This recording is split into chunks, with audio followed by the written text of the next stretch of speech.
So Bhagavad Gita అనేది దానికి ఒక సాధన కూడా. వేదాలు చాలా ఉన్నాయి, వేదాలు అందరికీ చదవడం అనేది సాధ్యం కాదు, అంటే అంత టైము అంత ఇది పెట్టాల్సిన అవసరం ఉంది. కానీ వేదాలు అందరికీ చదవడానికి అవసరం. ఈ వేదాల పరిపూర్ణమైన సారం ఇవాళ భగవద్గీతలో దొరుకుతుందా? 100%. సో భగవద్గీతని ఉపనిషత్ కూడా అన్నారు. భగవద్గీతలో ఉన్న యొక్క విషయం అనేది ఉపనిషత్తులో ఉన్న విషయమే భగవద్గీతలో ఉన్నది. So Bhagavad Gita is not a less శాస్త్రం, it is complete Vedic based శాస్త్రం.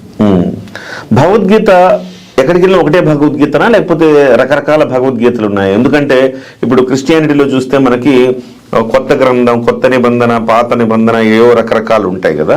2-3 రకాలు ఉన్నాయి బైబిల్స్ అని విన్నాను నేను. సో ఖురాన్లో నాకు అంత అవగాహన లేదు, ఉన్నాయో లేదు. మొత్తం మీద అయితే భగవద్గీతలో అట్లాంటి ఏమన్నా 2-3 రకాలు ఉండడం లాంటివి ఏమన్నా ఉన్నాయి లేకపోతే ఒకటే భగవద్గీత? భగవద్గీత ఒకటే భగవద్గీత అండి. 18 అధ్యాయాలు, 700 శ్లోకాలు, అంతే సేమ్. ఇది మహాభారతంలో వస్తుంది భగవద్గీత అనేది.